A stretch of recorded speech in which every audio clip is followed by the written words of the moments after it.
le roi des rois, le Seigneur des seigneurs. Garde les yeux fixés sur l'Éternel. Nous avons vécu un temps de jeûne et prière pendant 3 jours. Ce n'est certainement pas pour retourner en arrière. Amen. Nous avons déposé des choses durant ce jeûne et prière. Alléluia. Ne les reprenons pas. Venez à moi, vous tous qui êtes fatigués, chargés, je vous donnerai du repos. Que ton cœur soit tranquille ce matin. Tout au long de la semaine qui va suivre, les mois qui vont suivre, les années qui vont suivre. Au nom de Jésus. Au nom de Jésus. Il peut arriver que des fois, on prévoit des choses. On prévoit de se marier. On prévoit d'avoir des enfants. On prévoit d'avoir un travail. Et tout s'écroule. Mince, je pensais avoir tout ça cette année. Et finalement, ce n'est pas arrivé. Et là, le Seigneur veut te dire, sois tranquille. Il est le maître des temps et des circonstances. Moïse aurait pu dire, mais Seigneur, j'ai quitté l'Égypte. Pourquoi veux-tu m'utiliser? Moi qui suis un déserteur, moi qui suis un meurtrier. Moi je. Mais Dieu avait d'autres plans pour Moïse. Et Dieu ne regarde pas ta situation comme toi tu la regardes. Adopte la perspective de Dieu qui lui voit les choses d'en haut et pas terre à terre. Alors on va prendre ce chant.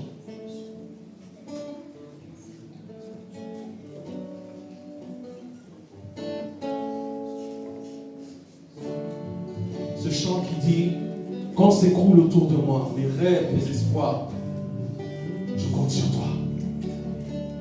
Je compte sur toi. Je compte sur toi.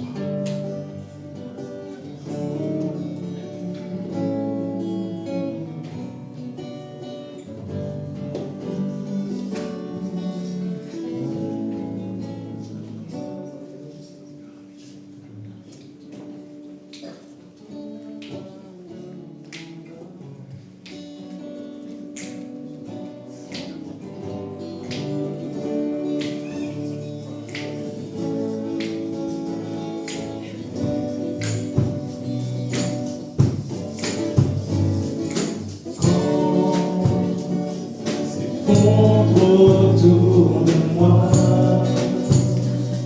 mes rêves et mes espoirs,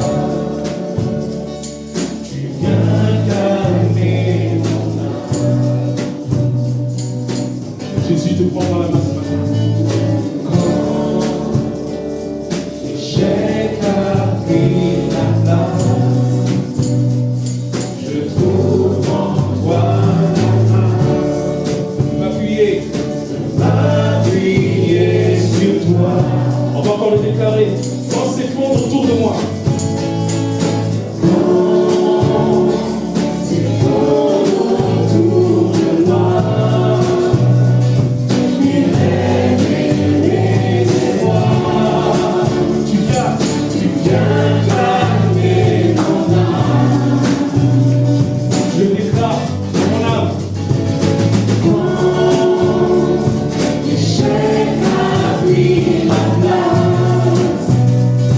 Je trouve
Gloire à Dieu.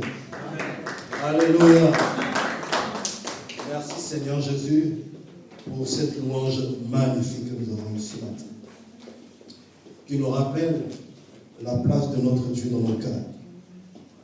Et j'ai béni le groupe de louanges pour les chants qu'ils ont interprétés, parce que certains de les chants étaient des chants du message. Je me posais la question, est-ce que je dois apporter la parole malgré tout ou pas? Mais je comprends que le Saint-Esprit, sans pour autant qu'on puisse être en contact en appel, le Saint-Esprit travaille au cœur. Il nous conduit afin qu'il y ait une cohésion spirituelle. Vous savez, quand on prie les uns pour les autres, le Seigneur nous surprend. Nous ne sommes pas obligés d'être tous au même endroit. Mais le fait que je prie pour mon frère, pour ma soeur, le Seigneur peut me montrer ce que mon frère est en train de traverser. Et cela me donne un cœur apaisé lorsque je vois chacun de nous. Alors, chers frères et sœurs, déjà je vous bénis au nom du Seigneur Jésus. Tous ces frères que je n'ai pas pu saluer. Je remercie aussi le berger de l'église, le pasteur Vincent et la servante Annie pour leur manque de confiance. Mais aussi à vous, peuple de Dieu qui est là. Si vous n'étiez pas là, moi je ne serais pas là, devant vous. Mais si je suis là devant vous, c'est parce que Dieu l'a permis. Parce que Dieu l'a accordé. Il y a même quelqu'un qui a dit, mais s'il neige, est-ce que notre prédicateur viendra? Dieu a permis qu'il ne neige pas pour que j'arrive. Alléluia. Donc c'est un Dieu magnifique, c'est un Dieu bon. Mais sans plus tarder, avant d'aller plus loin, je voudrais prier pour ce moment. Tendre Père, Dieu de victoire, voici je me tiens devant toi. Dans l'assemblée de saints où tu déverses ton onction, Seigneur, que l'homme disparaisse, que toi tu apparaisses. Parle à nos cœurs ce matin. Permets-nous de vivre encore un autre moment de ce temps de culte. Nous ne voulons pas que ce soit toujours une habitude, mais c'est là que nous puissions vivre un renouveau. Merci pour ta grâce. Daigne maintenant bénir ta parole. Dans le nom puissant de Jésus. Amen. Nous pouvons maintenant, je vais vous appeler maintenant à faire un petit exercice ce matin. Il y a par exemple, dans cette image, il y a deux personnes qui se connaissent depuis de longues années. Et l'un va prendre un téléphone, c'est un homme et une femme. L'homme va dire à la jeune fille ceci, parce qu'ils se connaissent depuis longtemps, ce sont des amis. Je te trouve vraiment belle. Ça, c'est l'homme qui dit. Et la femme répond tout simplement, oh, merci. Et il poursuit à l'ensemble, je te trouve tellement intelligent. Et la fille répond, vraiment c'est gentil. L'homme continue à s'avancer et dit, tu es vraiment la personne la plus intelligente que je connaisse. Et la jeune fille réplique, arrête, tu me fais vraiment rougir. Après finalement, l'homme avoue, je voudrais vraiment qu'il se passe quelque chose entre toi et moi. Et la fille répond, tu sais, moi aussi. Mais après, persuadé que cet homme, persuadé que de sa chance avec la jeune fille qu'elle connaissait depuis des années, va lui dire, c'est vrai? Et la jeune fille lui répond, oui, un mur. Oui, quoi? Un mur. Pour vous, d'après cette image, qu'est-ce que l'homme a ressenti par rapport à la réponse finale de la jeune fille? Et quel est le nom que vous pouvez donner par rapport à cette réponse? On peut refaire. Déception. Hein? Un râteau. Un râteau. Ah, ça c'est bon. Un rejet. Elle a dit oui. Un trou. Elle a dit oui. Oui, un mur. Alléluia. Mais pourquoi est-ce que j'ai donné cette image? Toutes les réponses que vous avez données tout à l'heure là, c'est vrai. Et nous vivons aussi tout le jour dans nos vies, des moments où, dans nos cœurs, nous sommes brisés. Par la déception, la solitude, la trahison, et de fois aussi par la perte des êtres chers. Mais cependant, la Bible nous assure que notre Dieu se soucie de ceux qui sont blessés et de ceux-là. Et il est capable de guérir et de restaurer ceux-là qui ont le cœur brisé. Et ce matin, je veux nous inviter dans ce sujet, guérir un cœur brisé. C'est ça le thème de notre message aujourd'hui. Guérir un cœur brisé. Et quelqu'un me posera la question ce matin, mais qu'est-ce que c'est un cœur brisé? Un cœur brisé. D'autres, certains diront, que c'est une peine psychologique que l'on peut ressentir, qui est profonde, qui se sent, comme je le disais, à la perte de notre chair, ou d'un ami, ou même aussi d'une déception amoureuse, comme dans cette image que j'ai vue tout à l'heure, qui était aussi peut-être amicale. C'est un cœur qui est cassé. C'est un cœur qui est anéanti. Et la douleur qu'on endure est une douleur intense. Chers frères et sœurs, mais j'aimerais nous dire une vérité. Cette première vérité. Que Dieu connaît et comprend ta douleur et ta souffrance. La Bible dit ceci, c'est un psaume que nous connaissons, de fois que nous la méditons aussi. Dans le psaume 34, le verset 19, la Bible nous dit que l'Éternel est près de ceux qui ont le cœur brisé et il sauve ceux qui ont le cœur, qui ont l'esprit dans l'abattement. Pour dire quoi? Que Dieu n'est pas indifférent à tes souffrances. Il le voit, il les ressent et il s'approche de toi dans le moment le plus sombre. Vous pouvez imaginer que mon cœur est blessé, je souffre, et que le Seigneur du haut du ciel ressent ce que moi je ressens. Chers frères et sœurs, quelque chose qui est immense.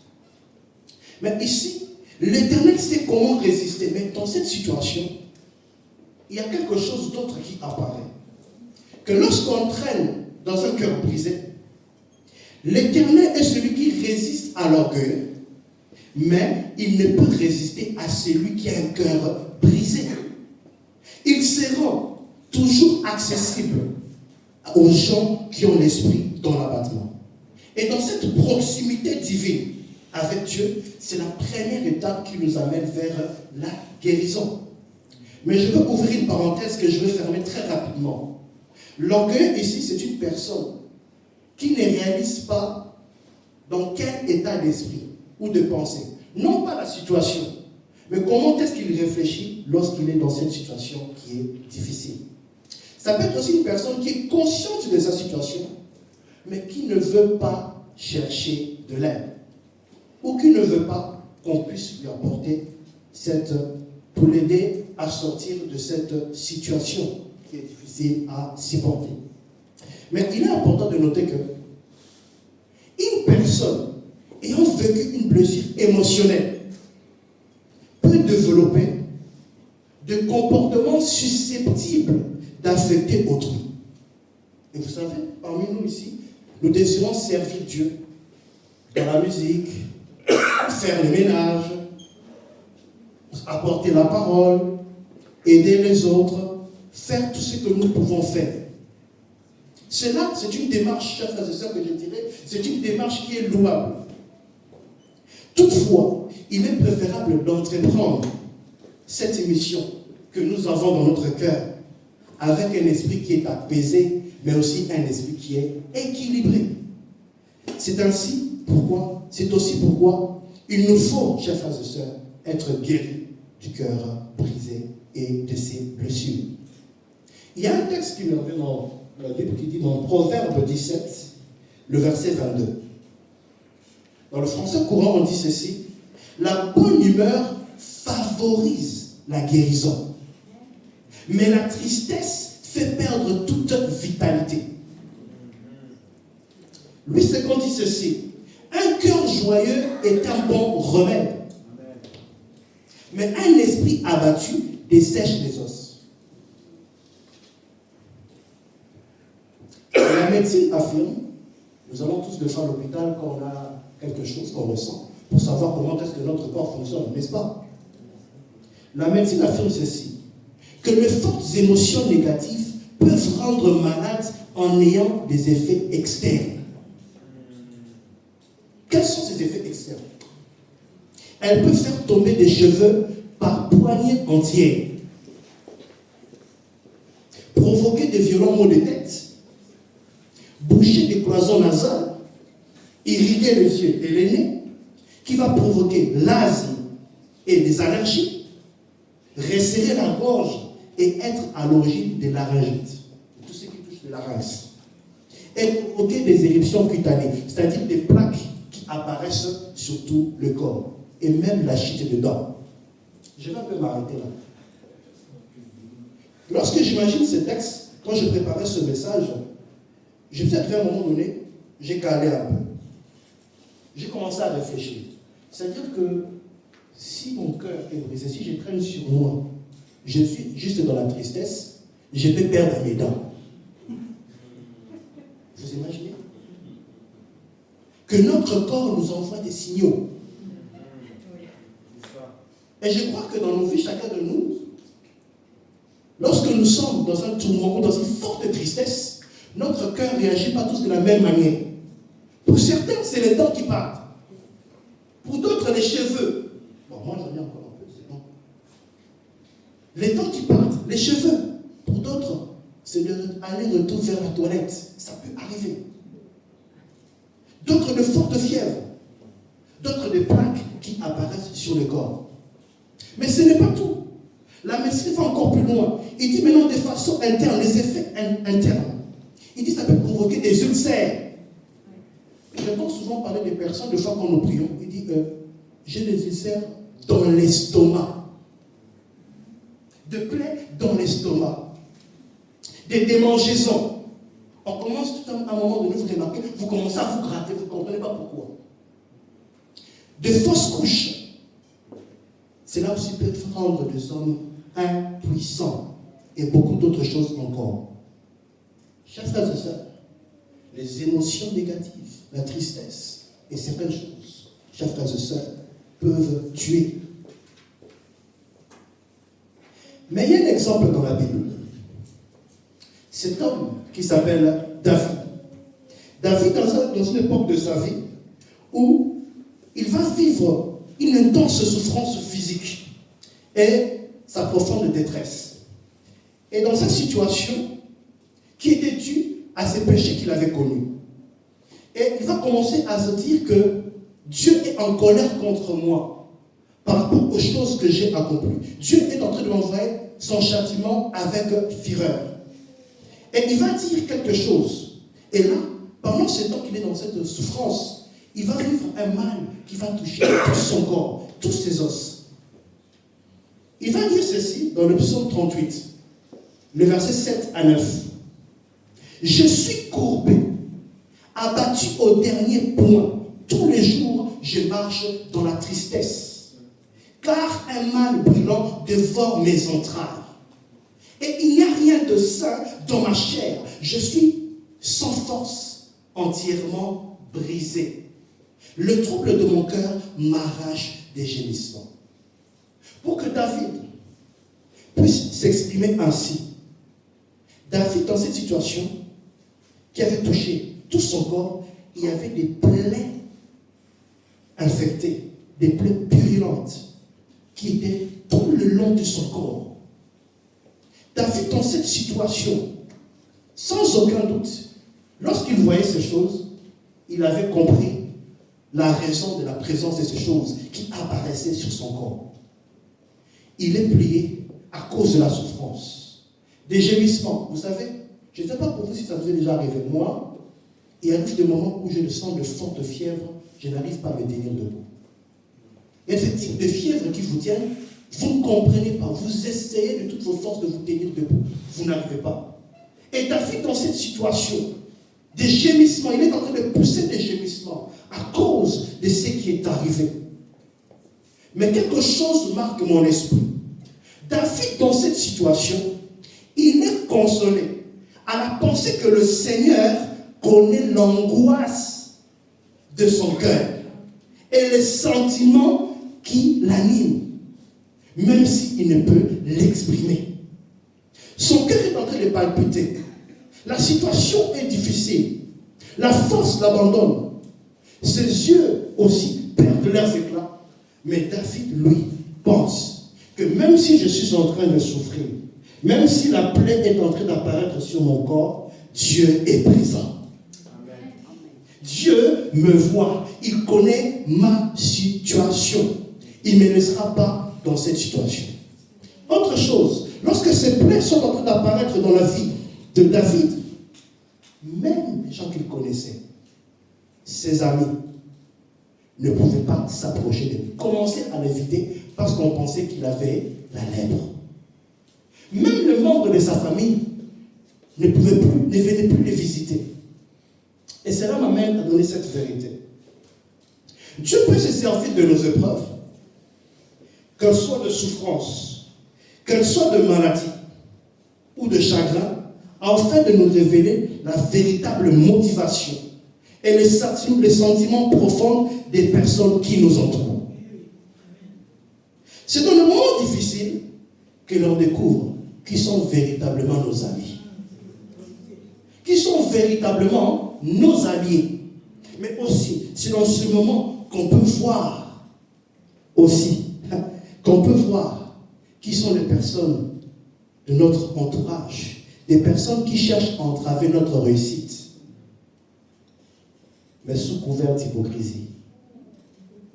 Nous travaillons ensemble, nous marchons ensemble, nous nous saluons, mais notre cœur n'est pas vrai. Pourquoi? Parce que nous traînons le cœur brisé. Parce qu'en nous avons le cœur blessé.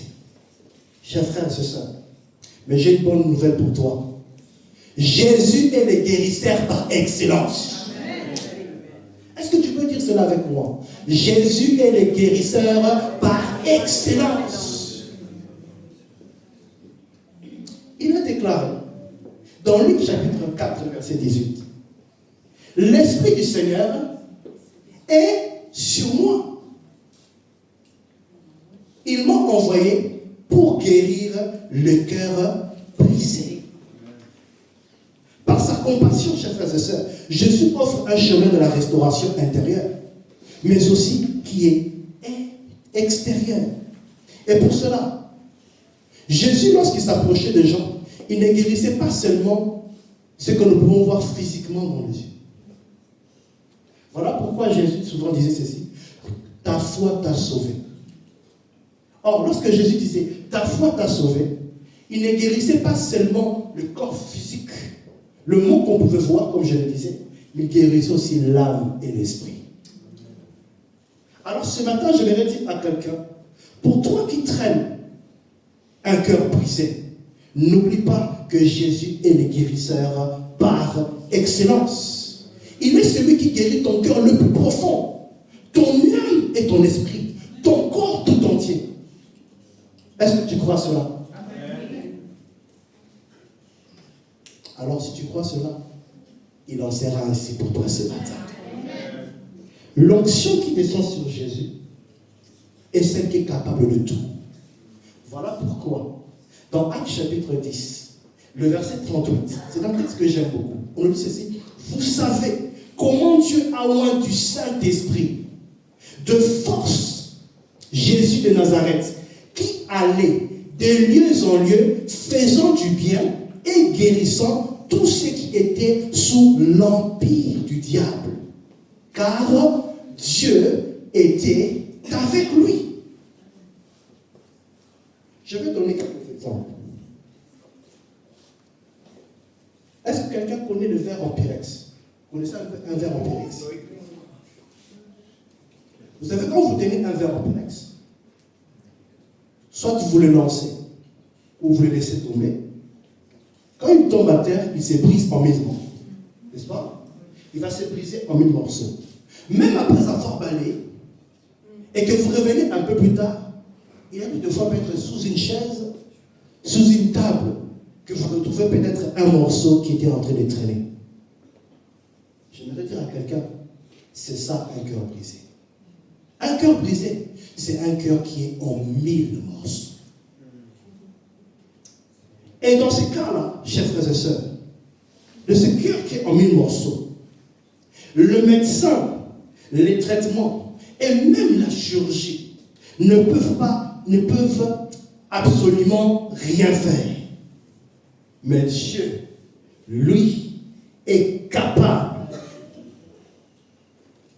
de ramener ce cœur en pyrex en entier. Sans ride, ni cicatrice, plus que les lasers. Jésus est capable de restaurer le cœur en morceaux. Ce cœur que tu es en train de traîner pendant des années et des années. Et cela nous a aussi prouvé dans Marc chapitre 3, le verset 1er. On nous parle ici de l'histoire de l'homme à la main sèche. On nous dit que Jésus, un jour, entrant dans la synagogue, il va trouver un homme qui est la main sèche. Dans notre version, on parle de la personne à la main paralysée. Il le voit et Jésus dit à cet homme, lève-toi, place-toi au milieu. Il se lève de sa place, il vient se mettre au milieu et Jésus va lui dire quelque chose. Tends ta main. Il tend sa main et Jésus lui dit, et sa main va faire quoi? La Bible nous dit que sa main est guérie. Paralysé pendant des années, dans l'assemblée, dans la synagogue, Jésus vient, il le voit, il lui dit, mets-toi devant. Il était assis, mais pourquoi il dit se mettre devant? Pour que tout le monde puisse témoigner de ce que lui il est. Pour témoigner de ce que lui, il est venu faire. Il y a tellement de gens qui ont des blessures intérieures, des cœurs en morceaux. Et souvent, chers frères et sœurs, ce sont des choses qu'on ne voit pas avec nos yeux.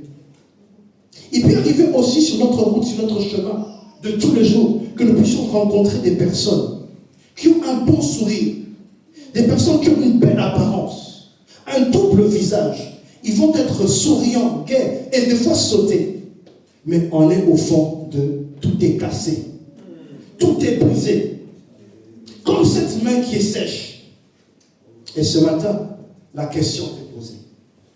Quelle est cette main sèche que tu traînes avec toi? Cette blessure, est-ce que c'est une blessure sentimentale? Est-ce que c'est une blessure d'enfance? Est-ce que peut-être c'est une rupture, toi avec tes enfants? Quelque chose est brisé, est cassé, et que vous n'arrivez pas à résoudre. Est-ce que c'est un rejet de la famille? Est-ce que c'est un mal-être? Et je sens dans mon cœur qu'il y a quelqu'un qui a des pensées de suicide. Est-ce cela? Je veux te dire, te rappeler ceci, que Jésus, tu es peut-être pris aussi dans cette ténèbre. Jésus est le guérisseur par excellence. Tu es dans cette ténèbre, personne ne voit ta souffrance.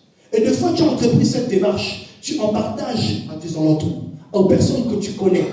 Personne peut-être ne voit ta situation. Tu essaies de voir si quelqu'un est dans le même cas que toi. Mais cela n'est pas résolu. Cela n'a rien changé. Mais je veux te dire, Dieu voit ta main desséchée.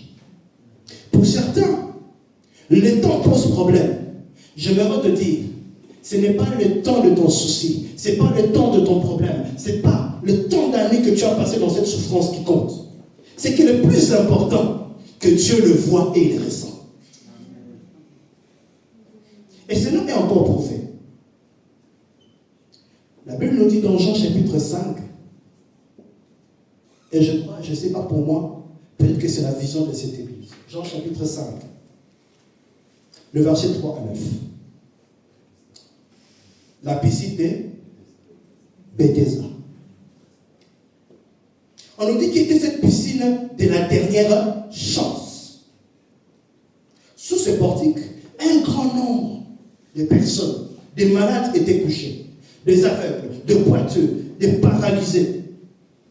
Ils attendaient le mouvement de l'eau.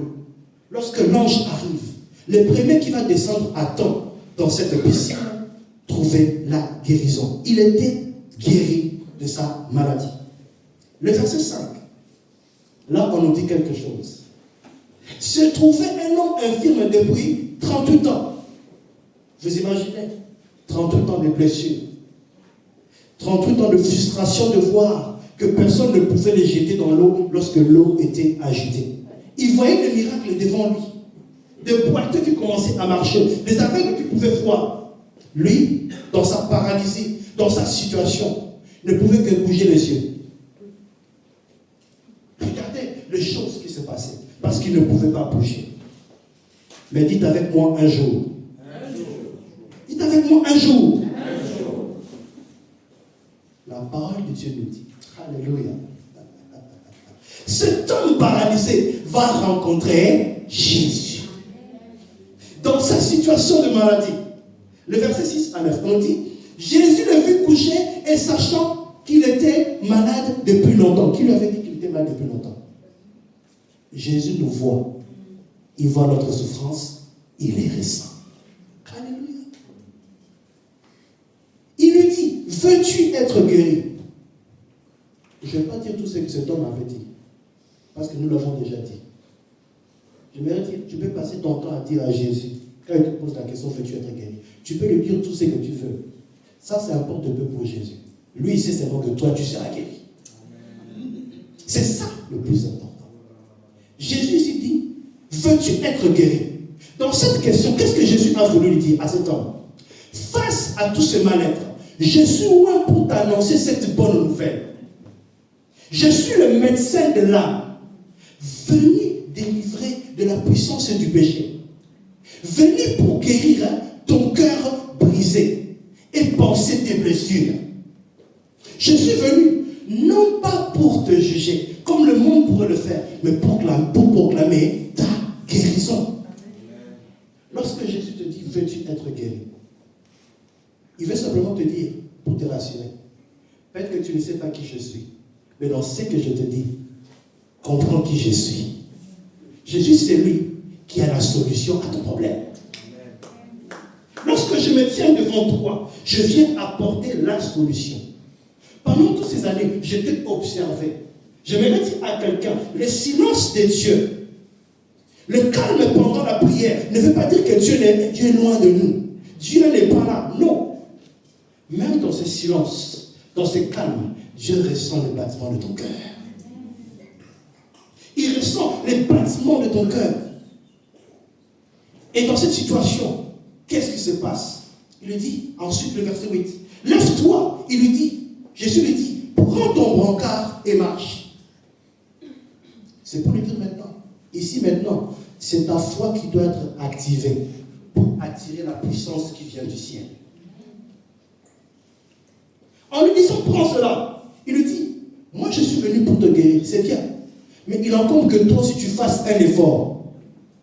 Lève-toi, prends ce lit où toi tu étais couché. Lève-toi et marche. On nous dit, aussitôt cet homme fut guéri, il prit son brancard et s'est mis à marcher. Je veux te dire ceci, mon frère, ma soeur, ce matin. Laisse-toi toucher par sa présence. Laisse-le redonner vie à ce qui est brisé en toi. Jésus est tout puissant. N'en doute pas. Les médecins et son diagnostic que nous connaissons souvent, que tu vas rencontrer chaque fois que tu vas chez le médecin, ne pourront rien pour toi. Ton père, ta mère, tes oncles, tes amis ou ton argent, personne ne pourra changer ton cœur et te rendre libre de toutes ces blessures comme Jésus le fait. Mais cela n'est pas tout. La dernière vérité. La guérison passe par la confiance et le pardon. Dieu nous invite à déposer devant lui quoi? Nos fardeaux, nos blessures. Cela signifie quoi? Lui confier nos blessures, ce qui est cassé en nous, pardon, nos peines, et aussi accepter sa paix en retour. Il nous appelle aussi à pardonner, car le pardon est une force qui libère des amertumes, de doutes, de toute incompréhension. Éphésiens chapitre 4, le verset 31 à 32 dit ceci. Éphésiens chapitre 4, 31 à 32. Que toute amertume, toute fureur, toute colère, tout éclat de voix, toute calomnie et toute forme de méchanceté disparaissent du milieu de vous. Soyez bons et pleins de compassion les uns envers les autres. Pardonnez-vous réciproquement comme Dieu nous a pardonné en Christ. Et ce texte prouve aussi un exemple très percutant que j'ai trouvé dans l'Église. Dans l'Église, mais aussi, je vais dire ici dans la Bible. Ça nous ramène à l'histoire de Joseph. Nous connaissons l'histoire de Joseph? Joseph est vendu par ses frères, trahi par sa propre famille. Il a connu la désolation, le rejet, la souffrance. Pourtant, qu'est-ce que Joseph va faire? Il a choisi de pardonner et de faire confiance à Dieu. Plusieurs années après, lorsqu'il devient un haut fonctionnaire en Égypte, devant ses frères, il va déclarer une parole. Une parole qui montre que son cœur, après toutes ces expériences, a été guéri. Vous aviez projeté de me faire du mal. J'ai un cœur brisé. J'ai eu un cœur brisé. Mais Dieu l'a changé en bien. L'attitude de Joseph nous montre que Dieu peut utiliser, même passer par nos états de souffrance, pour que quelque chose de bien sorte en retour. En fait, que nous puissions bénir les personnes qui nous entourent. Amen. Chers frères et sœurs, il n'y a pas le plus grand, il n'y a rien de plus beau que de voir une personne qui a connu le cœur brisé, mais qui croit toujours à la beauté du pardon et de l'amour. Chers frères et sœurs, toutes ces culpabilités, ces haines que vous avez, ces abus répétés, ces sentiments de rejet, permettent à porter en soi, je dirais, un cœur brisé. Mais cela, ce n'est pas tout. Cela aussi a une connotation dans le monde spirituel. Lorsqu'on traîne dans cette situation, cela permet, en quelque sorte, d'ouvrir dans nos vies de portes à l'ennemi. Vous savez, il y a certains esprits, certains tourments qui arrivent parce que notre cœur est brisé. Lorsque nous sommes en train de traîner dans cette situation, il y a certains esprits qui entrent dans notre vie. Comme si vous allez commencer à vivre certains blocages dans votre vie de couple, dans la famille, dans votre travail. De cette forme de blocage qui va commencer à s'y installer. Mais ce n'est pas la volonté de Dieu pour toi ce matin. Ce n'est pas pour toi la volonté de Dieu ce matin. La volonté de Dieu pour toi est que tu finisses cette année avec un cœur libre. Que tu finisses cette année avec toute forme de blocage qui bloquait ta vie puisse s'arrêter. Et c'est ça ma prière pour toi. Afin que tu puisses entrer dans la destinée qu'il a prévue pour toi. Il veut que tu aies un plein épanouissement et que ta bénédiction puisse aller année après année. Que tu vives le réconfort. Que tu sois relevé de toutes tes blessures. Que tu puisses connaître qui il est. Amen. Face à toutes ces vérités, l'onction de Jésus est disponible. Il est plus proche pour toi que personne ne pourrait penser. Jésus est proche de toi. Je donne toujours cette image. Quand on se sent faible, on pense que Dieu nous a abandonnés. Mais quand on regarde le sol, on voit qu'une seule marche. Il n'y a pas d'une seule personne. On pense qu'on est seul.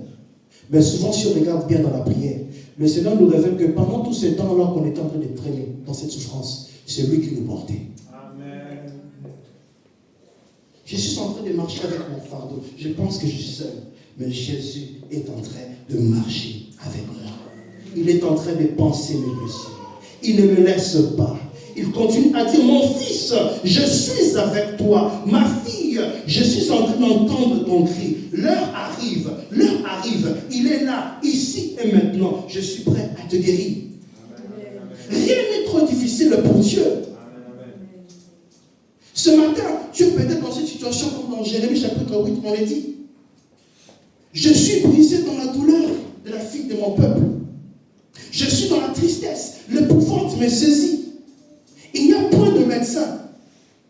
Pourquoi donc la guérison de la fille de mon peuple ne s'opère-t-elle pas?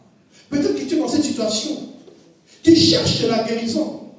Tu es allé voir des hommes de Dieu.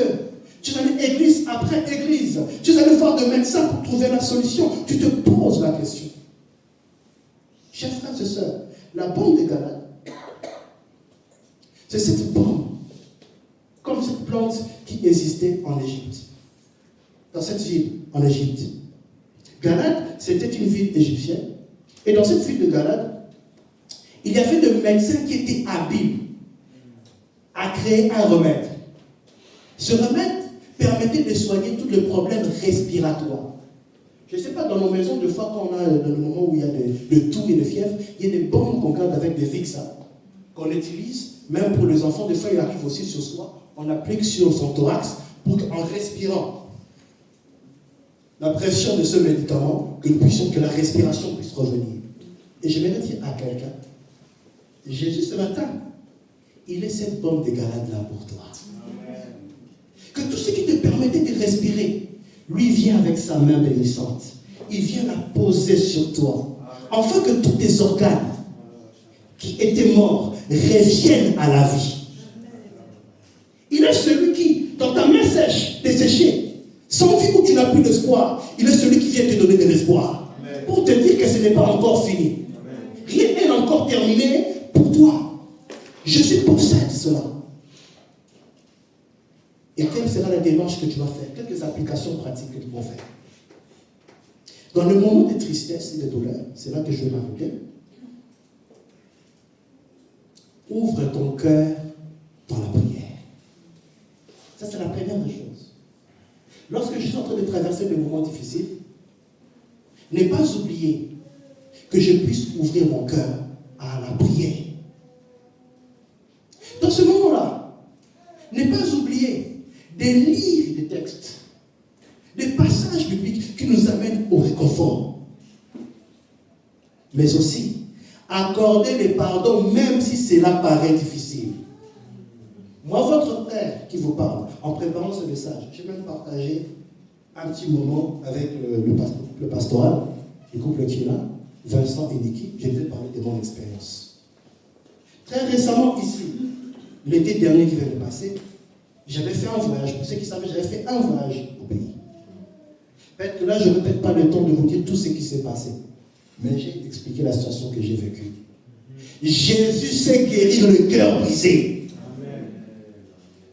Une douleur traînée pendant des années après années, qui peut bloquer ton avancement.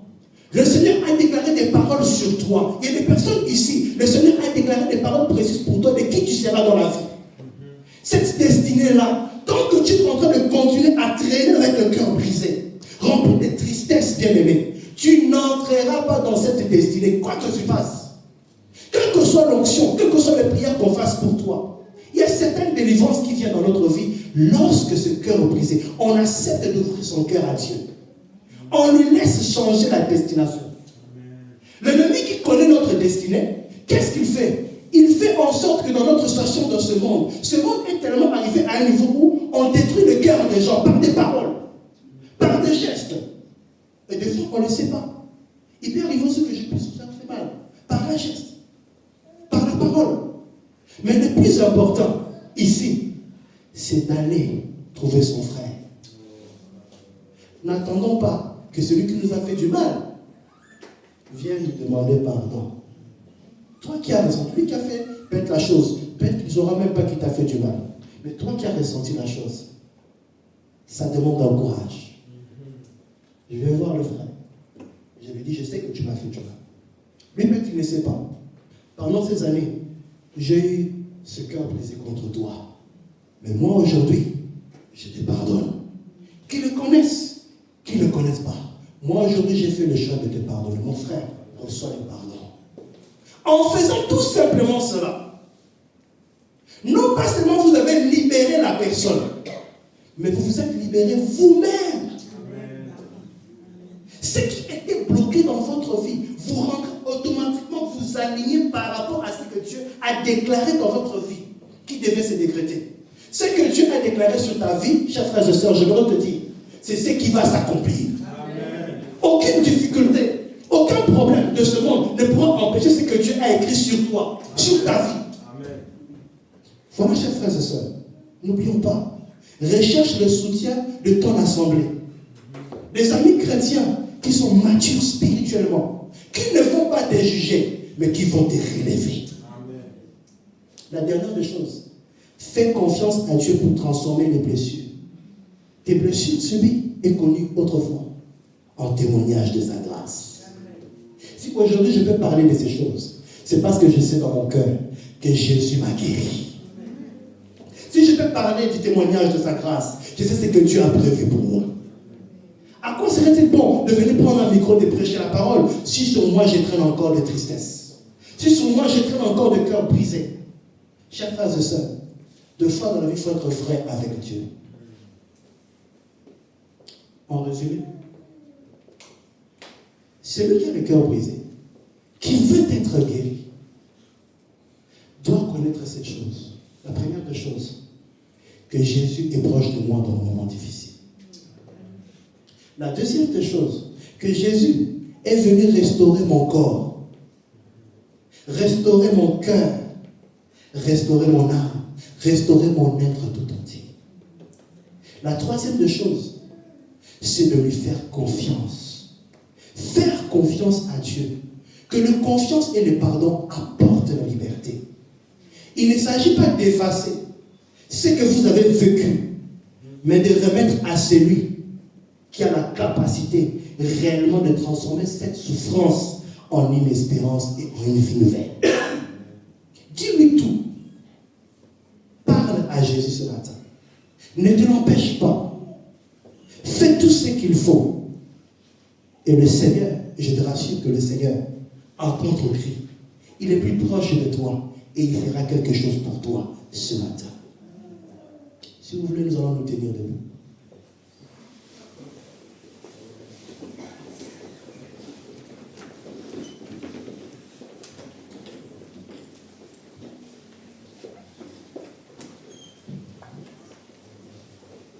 Nous allons faire simplement cette prière ensemble. Seigneur Jésus, je te loue, je te rends grâce. Merci d'avoir fait de moi ton enfant. Parce que tu es venu afin que j'aie la vie en abondance. Je te prie maintenant que toute chaîne qui m'empêchait de vivre ta liberté puisse tomber. Viens aussi, je te prie, guérir mon cœur de toutes blessures, de toute situation compliquée dont je n'ai pas de réponse. Je crois en ta puissance. Je crois à ton esprit. Au nom puissant de Jésus. Amen. Merci d'avoir regardé cette vidéo. Nous espérons qu'elle t'a encouragé et fortifié dans ta foi. Si c'est le cas, like pour soutenir, abonne-toi pour ne rien manquer, et surtout, partage cette vidéo aux personnes que tu as sur le cœur. Que Dieu te bénisse. À très vite.